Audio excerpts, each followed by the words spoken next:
Alright guys, listen, this is a long video, so I'll just go ahead and get to it. I'm Fox, this is Film Theory, let's hop in. What if every Disney movie took place on the same timeline? What if every one of the worlds that makes up the happiest place on Earth was actually the same world? What if everything from Snow White to Atlantis to Strange World to Aladdin actually was all set on the same world? Well, today I'm gonna prove just how that's possible. Hey, before we actually get into it, yes, I know I did go over like the 2 parts before, but this is the whole part, and I don't remember everything, so shut up, let's watch, let's enjoy.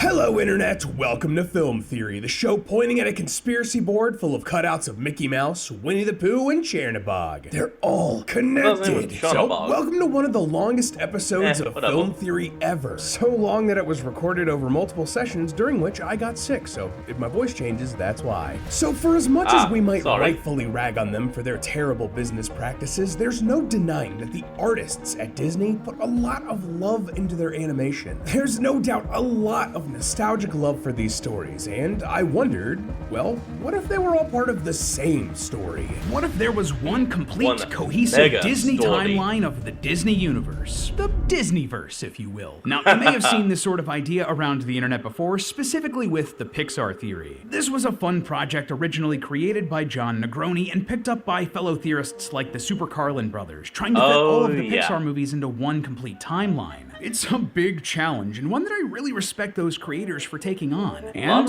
I wanted to throw my hat into the ring with something similar. The Disney theory, doing the same thing with all of Disney's movies. Matt had previously connected a handful of Disney movies with cameos and Easter eggs, but I wanted to do them all, from Snow White to Moana 2. And it turned out much longer than I anticipated.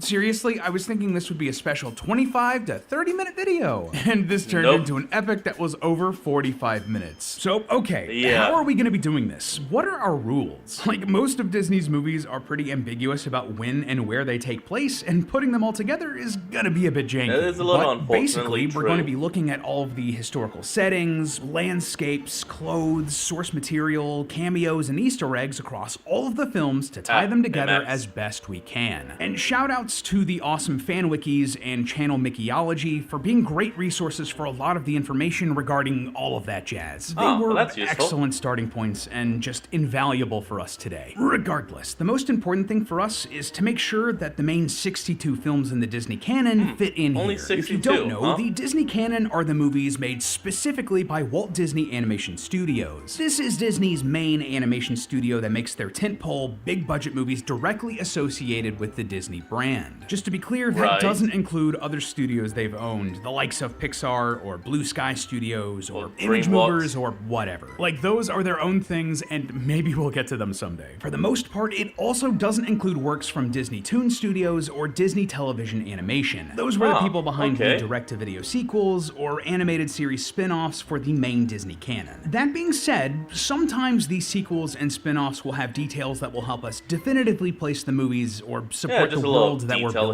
In those cases, we'll be using them, but we will make sure to call that out. But again, the most important thing for this theory is getting those main 62 films placed. Those extras are just a nice bonus if they fit in too. But with all of that done and dusted, loyal theorists, grab a drink and a snack and get comfortable as we dive into the Disney theory, one of our longest theories ever. Okay, so right off the bat, there's a common thread that ties all of the movies in the Disney canon together, and it's a sprinkling of that Disney magic. No, I mean literally. Disney magic. The thing that distinguishes this universe apart from ours is magic. Whether that be through talking animals or ghosts or just straight up wizards. So the first thing to do here is figure out, where does that magic come from? Well, the answer is simple. Stars. I'm talking wishing stars, shooting stars, magic from the sun, which is just a big old star. For whatever reason, in the Disneyverse, stars are inherently magical and can pass that magic along to whatever they touch. And that is, well, everything. See, in the real world, everything is made of star stuff, elements that were first created inside of stars. The same thing is happening here, just with magic alongside the science. As the corniest song in Wish put it,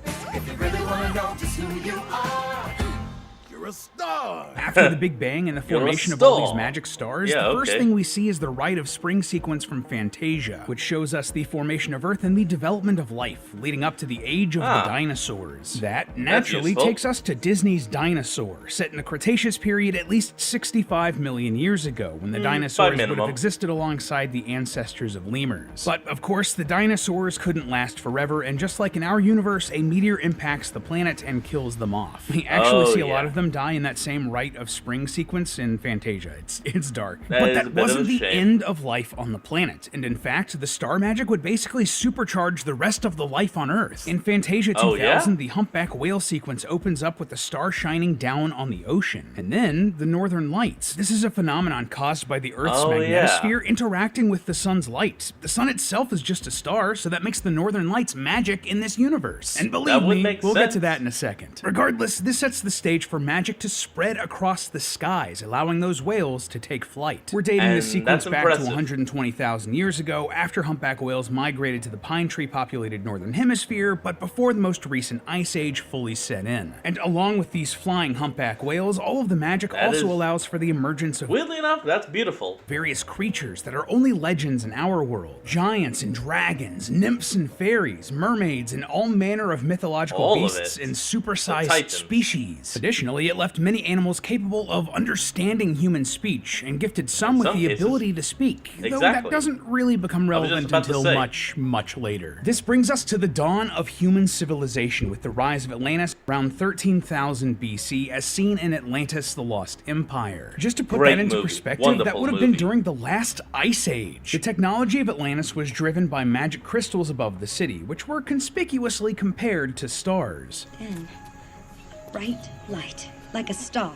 Like a star, yep. The city. Further proof that magic comes from stars in this world. However, as the Atlantean Empire thrived, other less advanced human civilizations were also popping up across the world, each with their own relationship with this star magic. For instance, we have Brother Bear, set in what is now Alaska, around 9,500 BC. We can place it there since it takes place in that sweet spot between the last ice age wrapping up, but before the extinction of the Columbian mammoth. In the film, we once again see traces of magic from the stars and the Northern Lights. Told you we'd be getting back to that one. And in Brother Bear, we see this magic has the power to interact with both human and animal spirits, literally transforming Kenai into a bear. Across the planet, humans start... That was still a great scene. I haven't seen a movie in years, well, really decades, because I never really watched it, but still. Beautiful scene. Recognizing the power of magic and sought to bottle it up and harness it for themselves. Sometimes they did this in literal bottles. This gave rise to races of magical beings like the genies, concentrated personifications of that wishing magic. Unfortunately, we know from the Aladdin animated series that genies were later hunted to near extinction, perhaps due to some backlash against magic, considering the devastation that could occur if it fell into the wrong hands. Only a few survivors, like Aladdin's genie, were spared and hidden away in places like the Cave of Wonders. We can actually clock Genie's imprisonment starting in 8600 BC, since 10,000 years will give you such a crick in the neck. We know that Aladdin takes place in 1400 AD. We'll get there, I promise. And here is where we get to the most pivotal point in the early Disneyverse, the year 7000 BC and the fall of Atlantis, as seen in that movie's prologue. Using their magically fueled technology, Atlantis accidentally nuked the whole planet and created a giant tidal wave. Whoopsie! This led to the sinking of Atlantis and a great flood that hit the entire planet, as referenced by Milo and Kida later in the movie. Such knowledge has been lost to us since the time of the Maybermok. Oh, this is also where the Noah's Ark sequence from Fantasia 2000 would fit in, where we see Noah save the animals and ferry them to the only sliver of land that's not completely submerged. So that's good news for Noah and his animals, but what about the rest of humanity? Kind of hard to come back from the whole world getting flooded, isn't it? Well, thankfully, there were parts of civilization like Avalonia from Strange World that were able to survive on the backs of giant turtles. Yeah, really. These were likely created by the magic that brought back life after the dinosaurs, and we see see in Strange World that they're using Man, that turtle is massive. the flooded planet as their own personal swimming pool. And believe it or not, but this isn't even the only example of this we see in the Disney canon. In the direct-to-video sequel, Aladdin and the King of Right, the city that held the hand of Midas. Thieves, the gang discover the remnants of an ancient civilization built on the back of a giant turtle. Sound familiar? That's just further proof that humans were forced to resettle on the backs of these giant turtles until the continents re-emerged. Oh, and just as a little bonus here, we actually have a direct connection between Atlantis and Strange World. We see an Atlantean book written in its distinctive language at the end of Strange World. That is Atlantean! Suggesting that the fall of Atlantis was studied by the surviving humans. However, eventually Avalonia would have been flooded again as the giant turtles died, or just decided to go back underwater. They got a little divine intervention from some very powerful individuals, thus beginning Disney's Age of the Gods. Yeah, at this point, higher powers swoop in to reshape the world and fix the mess left behind by Atlantis. The first to step up is Te Fiti, who raised the land from the ocean and unflooded the planet. In the beginning, Thanks, Te Fiti. there was only ocean until the mother island emerged. But Te Fiti was only one she such came powerful from. being. There were others, including the Titans and other giant monsters like Tamatoa, who brought chaos to the world, earthquakes and volcanoes that never slept. Enter other pantheons like the Greek gods, who imprisoned the Titans and monsters beneath the seas. Greek/Roman, considering that many of them are the same being, just with different titles. To help humanity thrive. name. These My prisons mistake. became small worlds unto themselves, like Lalotai in Moana, and Wonderland in Alice in Wonderland. Even some Wonderland is a powerful prison? mortal sorcerers were imprisoned in similar worlds or trapped in items like cauldrons.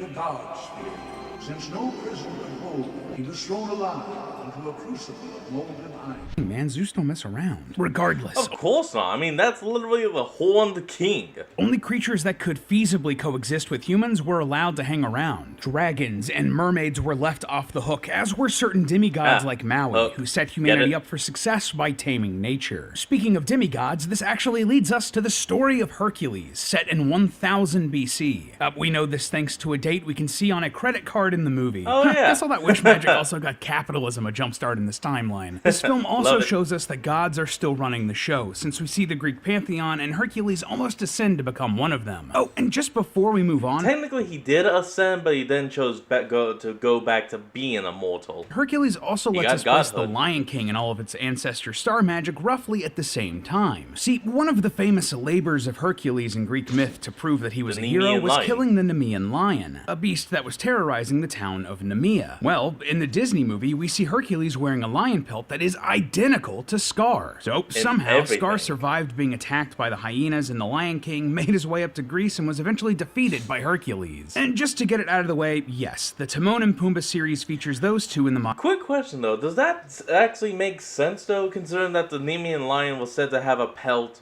that could not be damaged in any sense of the word, and the only way Hercules was able to kill it was by shooting a poisoned arrow into its open mouth?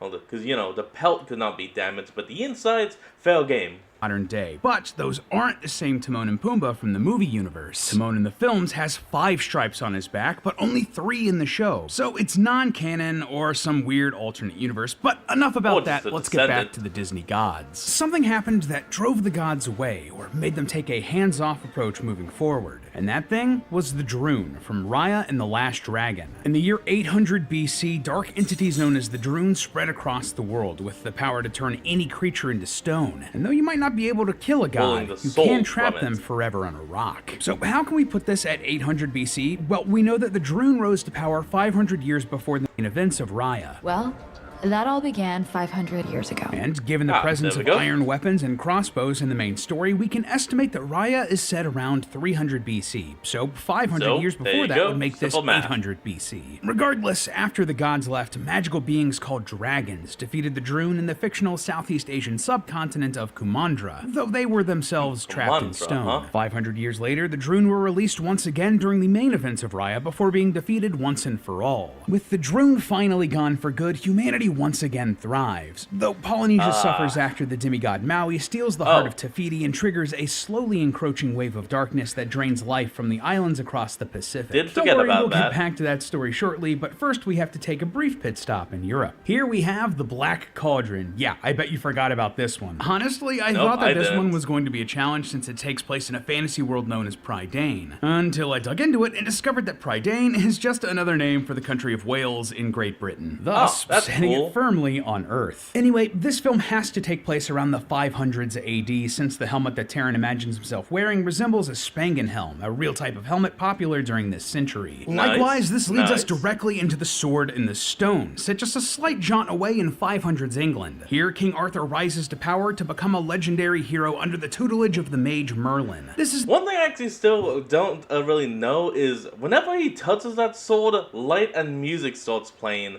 and everyone can both see and hear it. He stops, it stops. But if anyone else touches the sword, nothing. So, yeah, I understand magic and all that, Merlin right here in front of us, but there'll have to be like something either with Arthur and the sword to have it causing, you know, that. The date range typically... God, I gotta watch that movie again. It's been years. Decades, really. Given for Arthurian legend, which more or less lines up with what we see in the film. That old. We're also going to set the famous Sorcerer's Apprentice story from Fantasia here, which sees the sorcerer Yen Sid and his apprentice, a strange humanoid mouse creature named Mickey. These animal-human hybrids will become much more common later on in the timeline and are likely the result of star magic really fast-tracking evolution of other species. Anyway, we're placing this here because of the similarity between Yen Sid and Merlin's attire, and the similar use of magic. That's not to say they're the same character, but they are clearly peers. And now, back to the Pacific to round out the first millennium. We have Moana and Moana 2. These are set in Polynesia during the 900s, and we can chalk this date up to some real-world history. See, Moana's story unfolds during a period called the Long Pause. This was a time when the exploration of the ocean by the Polynesian peoples stalled for over 1,000 years, and ended in the 10th century. Well, in the Disneyverse, this came to an end thanks to Moana's adventure to Te Fiti, which reignites the desire to explore in her people. What's up, guys? Future Lee here. I just saw... Yeah, it also gives them a chance to no longer have to worry about death and destruction on every single island that they go to. Moana 2 and wanted to talk about how it impacts the timeline. Mostly, it doesn't. There was a joke in this movie where Maui said that the gods may have butt-dialed Moana, and no one knew what he was talking about, but that it would make sense in about 2,000 years. At first, that concerned me because, hey, that doesn't line up with present day, especially if this is set in like 900 AD. But there are multiple other instances where it does line up with that timeline of about 900 AD. The last Tautai before Moana is said to have been about 1,000 years ago, which lines up with the Great Pause. And likewise, Matangi, the Bat Lady, it was trapped in that giant clam for 1,000 years. Again, all of that lines up with the Great Pause, so we're going to say that Dwayne Johnson just ad-libbed that line, and we're going to leave it at that. This then gets us to... It actually is very known that he does that. In one of the Fast and Furious movies, I don't know which one, and he ad-libbed the line of you better hide that big-ass forehead. And the guy that even was taking a drink and spits it out. That wasn't scripted. The start of a new millennium, and before we go further here, I have to make a note. Not every kingdom depicted in the Disney universe has a great real-world analog. Like, some of them might have been one of the thousands of small petty kingdoms that popped up around Europe in the Middle Ages before merging or getting eaten up by a larger kingdom or nation, but in the Disneyverse, it seems like plenty of these lands continued to dot the map as independent states for a prolonged period, at least up until the 20th century. For example, according to Disney, Wish is set in the 1200s off the southern coast of Spain. If I were to guess, it takes place on Ibiza, or a similar island in the Mediterranean, allowing for travelers from all over Europe and Africa to find their way there. That would also make it a prime candidate to spread parts of its culture across the region, and why we see so many early versions of classic fairy tale stuff like fairy godmothers and magic mirrors in Wish before they pop up in other European stories. Like, for instance, Sleeping Beauty. Thankfully, Actually, speaking about Magic Mirror and all, it is supposedly theorized that at the end of Wish, when the bad guy is defeated, he becomes the Magic Mirror, the one we all know of, you know, Magic Mirror on the wall, who's the most fettest of them all. This one is easy. It takes place within the borders of what is now France in the 1300s. Now, Father, you're living in the past. This is the 14th century. Gotta love when they make it easy. And also, Thanks, shout-outs man. to Maleficent, who is one of the many dark wizards who seems to be taking advantage of the darker side of the star magic. From here, sorceress. things start to get busy. Particularly, the 1400s were huge for our Disney timeline. First up, we have the Emperor's New Groove, set in Peru during the era of the Incan Empire. So we're gonna plot nice. this one in Okay. the early 1400s. We also get another example of magic in this world, transforming a human Yeah, the into an animal, potions. which is just very much a recurring theme in the Disneyverse. Next up, we have one of my personal faves, Mulan, set in China, and very we can good. actually Very good determine the movie. exact year this takes place in. See, despite the legend dating back all the way to the 400s AD here in the real world, the Disneyverse Mulan takes place much later, since we see both the Great Wall of China and the Imperial Palace, the latter of which wasn't completed until around 1420 AD. Then, in Mulan 2, okay. we see a calendar that dates the film to the year of the Fire Ox. That only occurs once every 60 years, and the first year of the Fire Ox after the completion of the Imperial Palace was in 1457. Also worth noting there that we the go. Fa family guardians like Mushu were dragons trapped in stone, very similar to the dragons we saw in Raya. Perhaps the Well, Droon a had an impact dragon. here in China as well. Maybe. Regardless, we can actually use the Imperial Palace to place Aladdin around the same time, since he and Jasmine finished their whole new world date by watching fireworks over the Imperial Palace in the Forbidden City. Yeah, Now, without before even you say being a anything,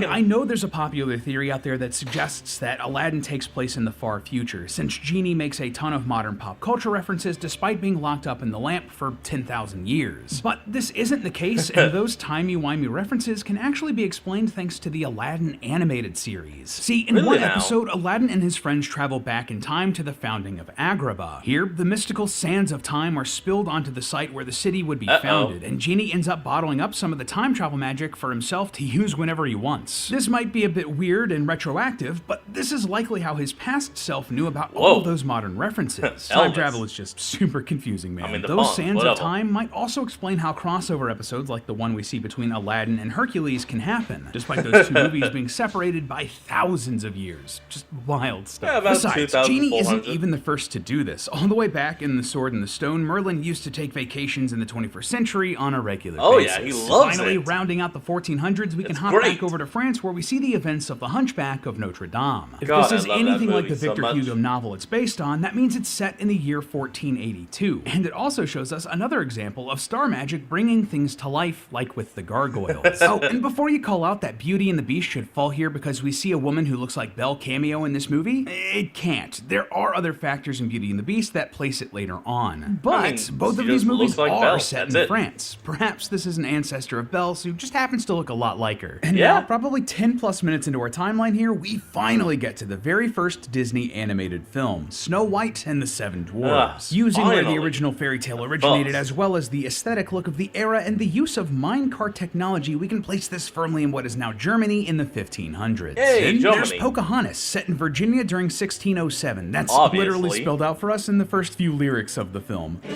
Again, There you go. love when they make it easy and somewhat 1607. consistent with real-world history, even if the rest of the film isn't at all. Though, again, Yeah. this movie does show us the I mean, first of all, Pocahontas was actually not a full-grown woman. She was like a 12-year-old girl. long-term impacts of the star magic on the nature of the Disneyverse, with elemental forces like wind and trees literally being alive in this world. Anyway, this leads up into Beauty and the Beast, which is set in France during the mid to late 1700s. We know this thanks to the aesthetic look of the era and Cogsworth referencing Rococo architecture, which prominently emerged in the 1730s. We actually alright. covered when and where this Thanks, takes place in an Clocksworth. old episode of Food Theory, so go check that Sorry, is it Clocksworth or Cogsworth? I always mix it up. out. Just a few decades later, we have the Legend of Sleepy Hollow segment from The Adventures of Ichabod and Ichabod. Mr. Toad. This is Disney's version of the Headless Horseman story. It's based on another real-world book by Washington Irving set The in Legend of Sleepy 1790. Hollows. Nothing contradicts that in the movie, so that's where we're gonna put it. Similarly, we can Yeah, put that's the fine. Legend of Johnny Appleseed from Melody Time in the early 1800s. That movie's hero was based on a real person from around that same time. Yeah, Jumping back real to man. Europe, and something much more made up, we have Tangled and all of its various spin-off series and shorts. This whole little mini franchise was kicked off by a bit of that star magic giving healing powers to a flower. A single drop of sunlight. Single drop of sunlight fell from the heavens. I know it just appeared on screen. I wasn't trying to read it from that. My sister was obsessed with that movie. And from this small drop of sun grew a magic, golden, flower. Regardless, this is set in the fictional France-adjacent kingdom of Corona in the late 1830s or early 1840s. How do we know that? Well, the animators researched fashion from that time frame while making the film. Plus, we know that Rapunzel and Eugene attend Elsa's coronation at the end of Frozen, and we know when that film takes place. Speaking of which, we know that Frozen and all of its nature ice magic is set in the small Scandinavian kingdom of Arendelle, in what is now modern-day Norway, exactly in the year 1843. That day we have thanks to a map dated 1840 that Anna and Elsa's parents had on their ship when it sank. And given that there's a 3-year time gap between that tragedy and the events of Frozen, it's just basic math. Yeah, Similarly, Frozen 2 is set 3 years after the first film, landing it in 1846. Jumping forward a couple of decades, we have Alice in Wonderland, which sees Alice exploring one of these strange prison worlds originally created by the Disney gods at the start of the whole timeline. Yeah, quick question. I get that this world was supposedly created by the gods and all, but where the hell was it actually put? A lot of weird stuff has been allowed to evolve here on its own, thus the Cheshire Cat, Card Kingdom, etc., etc. Like Sleepy Hollow, Alice in Wonderland is based on a real book by Lewis Carroll, which took place in the 1860s. Unfortunately, not every movie is going to have a dated map or be based on a real book. For example, there's the Pecco Spill segment from Melody Time, based on the American cowboy folk hero. To date, this one, beyond just Old West times, we had to take a look at the clothes. How do you pronounce that? Specifically, how one character is shown wearing a bustle. This was a part of a dress meant to push up the rear of the skirt and became a prominent part of American and British fashion in the 1870s. That lines up with the real-world legend of Pecos Bill, so that's where we're going to be planting this one. Similarly, bustles also show up in Cinderella, which places that movie in the 1870s. And the landscape of the kingdom shown in the film resembles the real-world region of Occitania in southern France, which tracks for the location. Also worth noting that this movie has yet another appearance of a wish-granting magical being like the genie and the fairy godmother, and small sentient talking critters like the mice, further showing the impact star magic has had on the Disneyverse and just how different it is from our world. But another important thing that Cinderella does for us, it lets us place exactly where the Little Mermaid goes on our timeline. Here, let me explain. We know that the movie takes place on Prince Eric's island kingdom, set in the Mediterranean, likely near the real-world island of Corsica. This would explain the various characters and visual influences from nearby European cultures like Britain, Italy, and France. Nice young ladies. Just don't swim around rescuing people in the middle of the ocean. Oh, you're gonna love it. Chef's been fixing his specialty, stuffed crab. Les poissons, how I love les poissons. But the thing that really cements this time and place and why it's connected to Cinderella? Well, the king and the Grand Duke from Cinderella are shown attending Eric's wedding to Ursula, which was put together in less than a day. So Eric's kingdom would have to... Quick question, is that them? Because the Grand Duke in the previous movie had black hair. This one has brown hair. So they honestly could just be reusing the look, or this could be them before, you know, the Cinderella movie. God, my brain did not want to walk with me. Be close enough to southern France for them to make it to the ceremony on time. Corsica was even connected to France by telegraph by the year 1870, allowing for quick messages to make it to the characters of Cinderella. Plus, in Cinderella 2, Dreams Come True, the king and the Grand Duke rush off explaining... We have important matters of state to attend to. Important matters of state.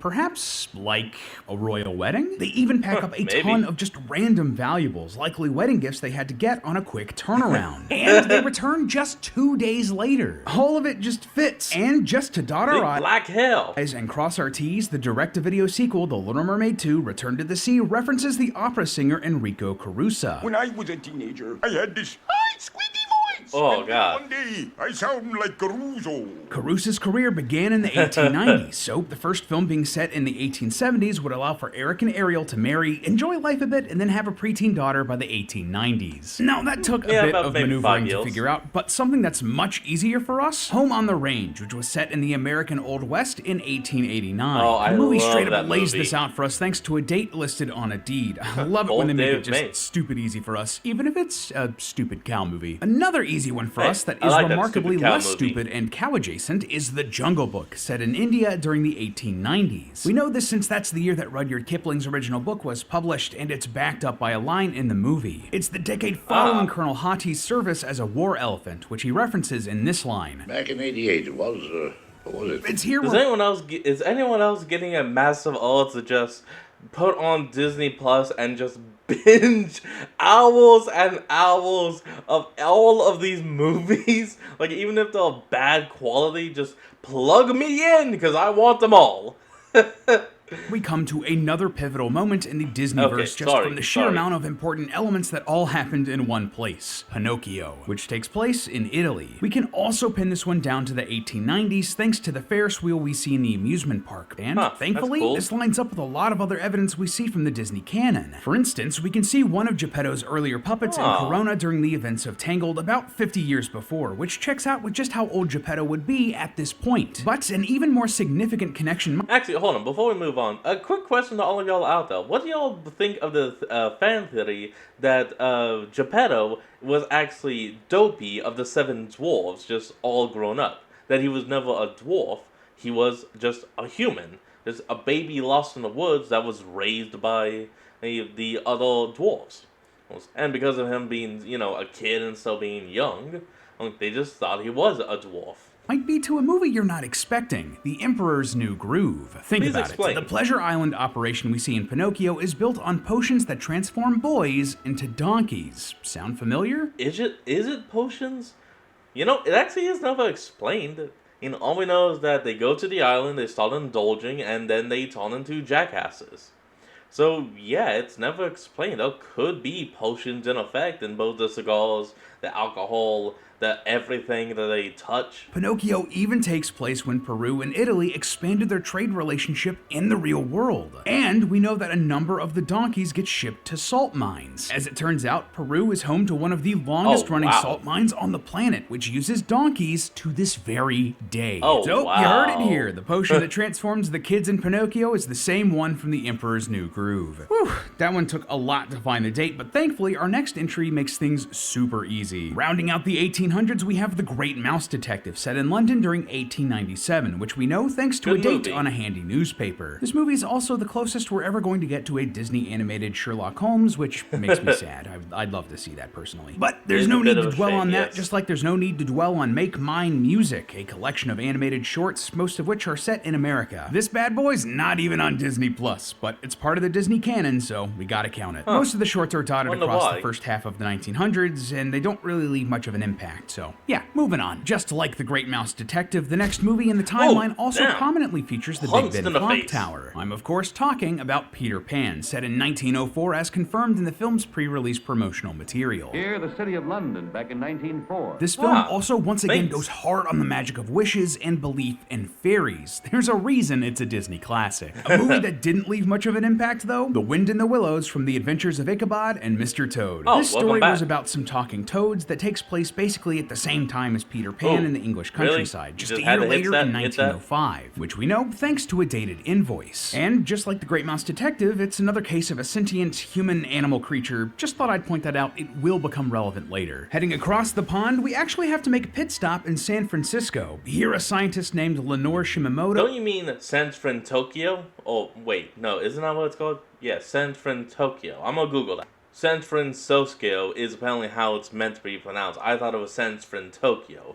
I just made a mistake. Was experimenting with some sort of new power source, but her invention inadvertently amplified the great 1906 San Francisco earthquake enough that it became known as just the Great Catastrophe. Thankfully, the city was rebuilt with the help of Japanese immigrants, whose influence on the city had it redubbed as San Francisco. But here's the thing. The power source that Shimamoto was creating, it was a star. It created a star. A star? Yeah, she was trying to harness the same star magic that set the Disneyverse on this wildly different path. The same stuff I assume the Atlanteans got their hands on and blew up like the whole world. Just goes to show how powerful this stuff is and how it continued to alter the Disneyverse even this far along the timeline. Heading over to New Orleans, we have Lady and the Tramp, which mostly takes place in 1908 based on a calendar marking a baby's delivery date. April of 1908 was the only month around this time that had April 1st fall on a Wednesday. And before we take a break from our animal male-centric movies, we have to head from the French Quarter to France itself, where we have the Aristocats, set in Paris in the year 1910. Again, you just have to love it when they make it easy with these superimposed texts. We love it. It's great. Something that was not as easy, though, well, we're going to put Tarzan in Africa also in the year 1910. Why would this one be hard? Well, first off, there's a popular theory floating around online that Tarzan's parents are actually King Agnar and Queen Iduna from Frozen. One of Frozen's co-directors actually has this headcanon themselves. But that doesn't really line up with the other things we know about these movies. For instance, it's said that the parents in Frozen were sailing to attend a wedding, the wedding of Rapunzel and Eugene from Tangled, which we've established takes place in Western or Central Europe. If the Frozen parents were coming from Norway to go to that wedding, why would they be close enough to Central Africa to wash up and build a house there? And secondly, honestly, I just don't see the resemblance here. We physically see all four of the parents in these films, and I just don't think that they look enough alike to make up for the difference in geography. And also, as we're about to see, the timeline it doesn't match up. So, okay, that gets us away from Frozen, but what else is the problem? Well, Jane and her father mentioned that Tarzan should meet a number of famous people back in England. Darwin and Kipling, Queen Victoria! But the problem here is that there was no point where all of these people would have been both alive and famous at the same time. Darwin died in 1882, years before Kipling published the works that would earn him his fame. What's more, there's also projector slides featuring the Eiffel Tower, which wasn't completed until 1889, and an airplane which wasn't invented until 1903. Basically, this whole movie's a bit of a timey-wimey mess, so to land on our date here, we're going to go with the latest possible time that it could take place. And we get that thanks to The Legend of Tarzan, the animated series spin-off of the film. In one episode, Tarzan meets U.S. President Teddy Roosevelt during his famous year-long African expedition that concluded in 1910. So in the same way that there were small changes thanks to the star magic in the Disneyverse, we're gonna say that a lot of the lifespans of a few historical figures got extended. Queen Victoria gets to see her 90th birthday, and Charles Darwin lasts the ripe old age of 100. You read Darwin, it's called natural selection. Perfect segue, because that brings us to the main events of Atlantis: The Lost Empire, set in 1914 per the superimposed text at the start of the film. Easy, we love it. This movie really shows us how the development of technology has also been enhanced by the influence of star magic. Though submarines existed in the real world as early as the 1620s, the subs in World War I were nowhere near what we see in Atlantis. And trust me, things get much crazier later on because of this. But for now, we have to head back to New Orleans for the events of The Princess and the Frog. This is set in 1926, which we know thanks to a newspaper, and shows us yet another case of magic turning people like Tiana and Naveen into animals. And in a slightly different case of talking animals, we then have both Winnie the Pooh and the many adventures of Winnie the Pooh. Just technically speaking, they're not animals, they're more so stuffed animals given life. Primarily easy to see based around how many of them are stitched together or have removable limbs. Prime example, Eeyore and his constant missing tail. But some of them do appear to be at least semi-real, like Rabbit, who, well, literally has fingers and everything. Tiggle, no fingers. Pooh, no fingers. Was Roo and Kanga? No fingers. Just like the books they're based on, these films take place in the 1920s, though Christopher Robin's imagination is the magic that brought Pooh and his friends to life in this case. Then The Fox and the Hound is set in the rural United States, probably in the 1930s, based on the technology we see in the sequel, because, of course, there's a Fox and the Hound 2. Is nothing sacred? I guess not, because then there's Peter Pan, Return to Neverland, set in London during 1941. We know this because it takes place during the Blitz, the World War II bombing campaign against the United Kingdom. And around the same time, there's Dumbo and Bambi, both set in the United States around the time of their release, 1941 and 1942 respectively. Up next, there's a bit of an interesting case. At the same time, we have the films Saludos Amigos, The Three Caballeros, and Fun and Fancy Free, all of which take place in roughly the mid-1940s. Just like The Black Cauldron, I figured that these would be very difficult to place because they so heavily feature societies full of humanoid animals similar to The Sorcerer's Apprentice. But other films don't have those characters or peoples as widespread had, if at all? Well, the solution was quite obvious. Fun and Fancy Free introduces the idea that these films with these characters are literally stories being told or heard in universe by Jiminy Cricket. That's what's happening here. It's just like The Matrix. We're 2 layers deep with these films and their segments being stories inside of the Disneyverse, likely influenced by stories or historical records of stuff like The Sorcerer's Apprentice. Now, I know that we've been glossing over most of the sequels unless they were main movies like Frozen 2, or they were needed to help place a film in our timeline here. But we have to talk about Atlantis again. Yeah, the direct-to-video sequel Atlantis, Milo's Return, takes place in the 1940s after— Good movie. Animation could have been better, but then again, it was direct-to-video. After World War II, over 30 years after the main events of the first film. The movie also ends with Atlantis returning to the surface, which will have a big impact on technology in the future. Trust me, we'll get there. Extremely. And also, just before we move on, Atlantis 2 also lets us slide in the classic Disney animated series Gargoyles into the timeline. See, Milo's Return was originally going to be a spin-off series called Team Atlantis, which was canceled after The Lost Empire bombed at the box office. Well, one of the episodes of Team Atlantis was going to feature Demona, a main antagonist from Gargoyles. And this wasn't just like a random idea they had a script done. This basically opens up all of the mythology touched by Gargoyles and fits it into the Disneyverse, including their versions of Odin, Puck, King Arthur, and Avalon. Guess the kid from Sword in the Stone had a major glow up, didn't he? Honestly, this one is just a— And surprisingly, he went from being blonde to brown. Bit of selfish Lee content because Gargoyles was such a formative part of my childhood. This might not fit 100% with everything else here, but just let me have this one, okay? Something that is clear and does fit in, though, Encanto, with all of its star magic packed inside of the casita, is up next, set in 1950s Colombia. This is 50 years after the Madrigal family fled their home due to some sort of Colombian conflict, likely the Thousand Days War, which happened around the year 1900. Bruno also references telenovelas, which didn't really become a thing until the 50s, so it fits. So what do you like? What do you like? You like sports? Game show. Telenovelas. And a thing that was also around in the 50s? Dalmatians. Over 100 of them, in fact. Yeah, right after Encanto, we have 101 Dalmatians set in London, though the date's a bit funky. Why? Well, we see a calendar that suggests 1954, but a newspaper that states 1958. It's possible that someone could have had a calendar that long that was just out of date, but just to be on the safe side, we're actually going to place this movie and its sequel in late 1960 and early 1961. This is because its sequel, 101 Dalmatians 2, Patch's London Adventure, has multiple newspapers from 1961.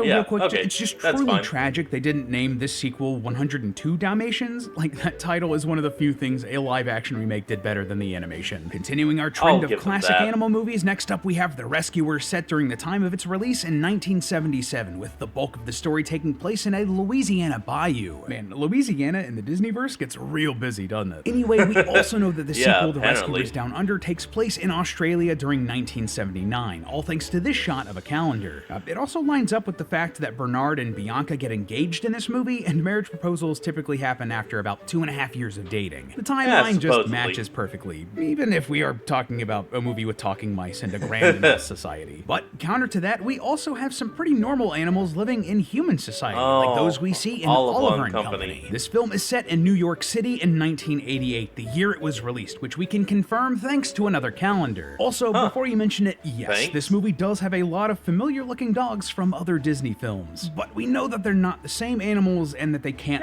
live that long, so we're just gonna— They're literally just the same breed. I mean, that's literally how it is.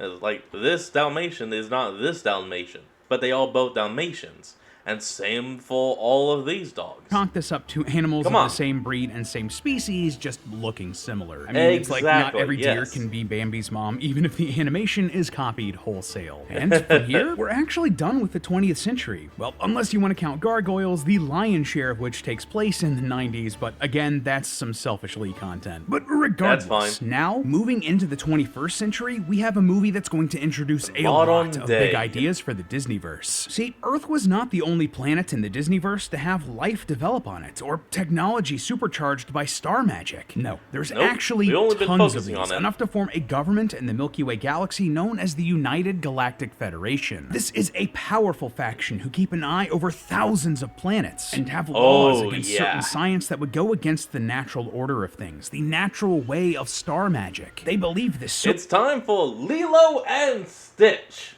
So much that by the year 2001, they arrest Dr. Jumba Jookaburra for creating a new species and seek to destroy— Jookaburra? Is that literally his last name? Hold on. Yeah, his last name actually is Jookabov, spelled Jookai, whatever the hell. Destroy his work. It is an affront to nature. It must be destroyed. How do we know all this? Well, it's all thanks to Lilo and Stitch. Yeah, we see the Galactic Federation in action in this movie, and we know that it takes place in the year 2001 thanks to the date that we see on Stitch's adoption paper after he escapes to Earth and starts his life on Hawaii. Also worth noting that Earth's history with weird sentient animal creatures is kind of on display in this movie. Like, very few people call out how weird the aliens look when they're visiting Earth, and they've put on some very bad disguises. People are just being polite. After all, this is a planet that's had everything from dragons to talking mice to giant talking mice. Anyway, the existence of this Galactic Federation has some pretty wild implications later on, but for now, well, even with the boost from Atlantis, the technology on Earth has a bit more to go before it can catch up with this Galactic Federation, but that doesn't mean it isn't impressive. Why do I say that? Well, because of Meet the Robinsons. Yeah, I forgot about this one too. But this movie starts in the year 2007 before we have a 30-year time jump giving us a glimpse into the future. This is spelled out pretty clearly in the film's marketing. Anyway, this film involves a lot of time travel, which allows its main character... Actually, what about 12 years away from that reality? Huh. Hey, kid. What the hell are time machines? Lewis to see where technology is headed and really help further accelerate scientific development when he goes back to 2007. Man, time travel always complicates things, doesn't it? Something less complicated, though, is Bolt, set around its release date in 2008. Nothing super eventful there. Yeah, but more eventfully, around this time, we also have Wreck-It Ralph and Ralph Breaks the Internet, set at roughly the same times as their release dates, 2012 and 2018, respectively. The sequel even acknowledges the 6-year time difference. Look, I get it. You've been married 6 years, you're looking to spice things up. This shows us that technology has advanced more quickly than in our world, enough so that characters in video games and online are sentient. Though I will say these movies are a bit weird in the I mean, they could be sentient in our world, but we don't know. Because they, like to live their own lives. And they're only walking when on all screens. Ooh, but then what about games on the computer? Oh, wait a minute. I think there was actually a Dorkly bit about that. Huh. Text of the Disneyverse? After all, Ralph Breaks the Internet confirms that the Walt Disney Company straight up exists in the Disneyverse, along with the Disney Princesses, Pixar, Marvel, Star Wars, and the Muppets. And while that is a weird quirk, it's not exactly impossible. Like, Disney could exist in the Disneyverse, creating films and merch and attractions based off of real-world history. So instead of making movies about fairy tales like Sleeping Beauty and Cinderella and the rest, they're just making movies based on the true stories of Sleeping Beauty and Cinderella and the rest. They even go as far as to straight up joke about this in some of their movies. I like to see the movie they make about you now. I just hope they stay true to what really happened. They might even make a motion picture about you. And honestly, this isn't even unprecedented in Disney's sphere. A fictional version of Marvel Comics literally exists in the main Marvel continuity, publishing comics based on the adventures of the characters that exist in that universe. It's fun and it's weird and it's meta, but it's not universe breaking. Speaking of superheroes, though, we now have to fast forward to the main events of Big Hero 6, set all the way in 2032. We know this because there are posters in the film pointing out that it's the 95th anniversary of the Golden Gate Bridge's opening. The bridge finished construction in 1937, so 95 years later would be 2032. This movie is our first real look at just how far advanced the technology in the Disneyverse has gotten thanks to the advancements of Atlantis and the Star Magic. Like, this movie gives us AI, fully functional robots, and tech advanced enough for there to be legitimate superheroes in the world all by the 2030s. Then, just to wrap up this part, we gotta return to 2037 and the future we saw in Meet the Robinsons. There's a lot of similar, yet just slightly more advanced tech here as compared to Big Hero 6, but the biggest thing that stuck out to me, it seems like technology has gotten good enough to infuse regular animals with star magic that lets them speak, as we see with the genetically engineered frogs in this film. Hey, Frankie, baby! Wait, are they really genetically engineered? I thought they were just... Oh, never mind. I'm thinking of these frogs and the frogs from earlier in the movie, which is all part of a kid's science fair thing. Right, no. These frogs would not be those frogs. It's been 30 years. I don't think frogs can live that long, especially regular green frogs like these. You gotta tell us one of your jokes. Man, this movie sure was it was something. Okay, so now here is where things get huge, wild, and crazy. Yeah, we're gonna see a massive time jump between Meet the Robinsons in 2037 and the next films in the Disneyverse timeline. And in that time frame, there are some big changes to the world, to the whole galaxy. At some point, humanity must achieve interstellar travel and join the rest of the aliens up there in the stars. In fact, eventually, humanity leaves Earth altogether, and we know this thanks to what I'm gonna call the animal people movies. You know the ones. They have very humanoid-looking animals walking upright like they're people. At first, I wondered if they were like on their own planet, but we know that these humanoid animal movies have to take place on Earth. Look on all the other planets, you can only find them right here on Earth. So, how is that possibly going to fit? Well, if humanity leaves Earth and expands out into space with the Galactic Federation, that would give the sentient animals a chance to rise up and be the new people of Earth. And we actually know that this is something that some of the talking animals on Earth have wanted for a while. In the Jungle Book, King Louie explains, oh, yeah. Yeah, human. And in Wish, the goat goes even further. I dream of a utopian metropolis where all mammals are equal and wear clothes. So, now that humanity has gone on to greener pastures in the stars, the talking animals take the chance to make Earth their own, where they can evolve into their own societies and eventually become more humanoid. Early on, they look a bit like civilizations from Earth's past, and even reuse old names for their peoples and their governments. This is where we find Robin Hood in our timeline. During this period, a lot of predators from the top of the food chain are in charge, like the lions King Richard and Prince John. I mean, heck, even Robin Hood and Maid Marian are foxes. This ingrains a lot of prejudice into this society, even hundreds of years later, like in Chicken Little, where a fox bullies Chicken Little and his friends, and in Zootopia, where a lion is elected mayor, though predators are often stereotyped as violent. Thankfully, by the end of that movie, they do seem to be working towards a more equal society, which is great. You love to see it. And just the cherry on top of this, we know that this strange version of Earth full of talking animals is a bit of a tourist destination for aliens in the Galactic Federation. We stop here every summer on the way to the in-laws. Yeah, we see in Chicken Little that some animals come by this planet every year, like it's an apple orchard or amusement park. But perhaps they should have been focusing their attention elsewhere, because at some point, this entire Galactic Federation must collapse or change drastically. Perhaps this was due to some sort of galactic-wide catastrophe, maybe some sort of civil war. We just don't have enough information to say. But what we can say for sure, space pirates took advantage of this chaos with the likes of Captain Nathaniel Flint gathering a vast hoard of treasure and hiding it on planets throughout the galaxy, while the remnants of the Federation likely reformed into— I mean, hell, he actually hid so much treasure in the core of a planet, it literally became Treasure Planet. Some sort of monarchy with a navy and interstellar academy to train new recruits. But why do I say all of this? Well, because the Galactic Federation we see in Lilo and Stitch is nothing like the galaxy we see in the last film in our timeline, Treasure Planet. Yeah, the super stylized technology and universe of this movie with all of its classic nautical ships and imagery is a far cry from the sleek sci-fi designs of Lilo and Stitch. Oh, and we know that bit about the monarchy rising up thanks to ships like the RLS Legacy. According to the spin-off game Treasure Planet Battle at Procyon, the ship prefix RLS stands for Royal Light Ship. Royal as in royalty, a king or queen. And yes, we know that all of this has to be part of the same timeline as the Federation we see in Lilo and Stitch, because the young Jim Hawkins has a plush doll of Stitch in his room, meaning that the adventures of Experiment 626 must be well known enough in this world to become merchandisable. You know, real talk aside here, but Treasure Planet has always been in my top 3 favorite Disney animations.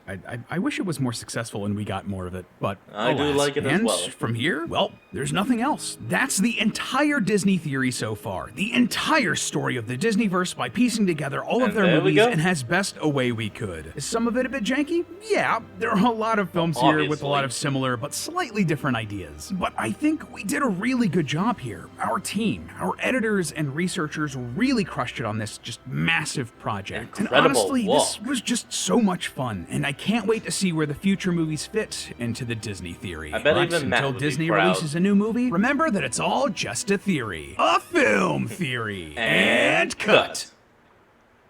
Oh, that's the end of it. Alright everyone, I hope you enjoyed today's video. Remember to like, comment, and subscribe for more. Link to the original will be in the description below, and I'll see y'all next time when we flick back on. Till then, this is Fox, signing out. Peace.